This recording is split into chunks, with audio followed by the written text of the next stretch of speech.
काँग्रेसचे नेते आणि लोकसभेतील विरोधी पक्षनेते राहुल गांधी हे 4 आणि 5 ऑक्टोबर या 2 दिवसांसाठी कोल्हापूर जिल्ह्याच्या दौऱ्यावर येणार आहेत। 4 ऑक्टोबरला सायंकाळी त्यांचं कोल्हापूर विमानतळावर आगमन होणार आहे। सायंकाळी त्यांच्या प्रमुख उपस्थितीत कसबा बावडा इथं उभारण्यात आलेल्या शिवछत्रपतींच्या पुतळ्याचं अनावरण करण्यात येणार आहे। 4 ऑक्टोबरला रात्री त्यांचा कोल्हापुरातच मुक्काम असणार आहे।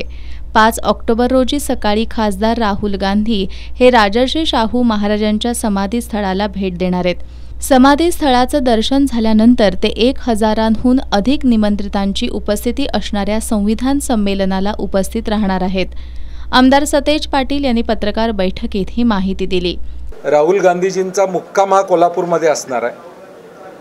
5 तारखेला सकाळी शाहू समाधीस्थळला 15-20 मिनिटं अभिवादन करून तिथं थोडा वेळ ते थांबणार आहेत आणि तिथं काही कार्यक्रम असणार आहे साधारणपणे।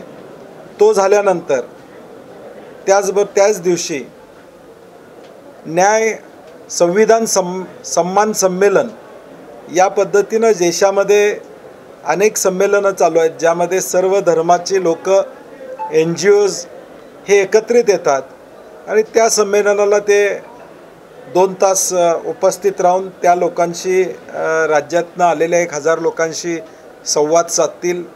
खासदार राहुल गांधी यांच्या कोल्हापूर दौऱ्याच्या निमित्तानं काँग्रेसचे महाराष्ट्राचे प्रभारी चेन्नीथला यांच्यासह काँग्रेसचे प्रदेशाध्यक्ष नाना पटोले, माजी मुख्यमंत्री पृथ्वीराज चव्हाण, माजी मंत्री बाळासाहेब थोरात यांच्यासह काँग्रेसचे अनेक नेते कोल्हापुरात उपस्थित असतील असंही आमदार सतेज पाटील यांनी सांगितलं।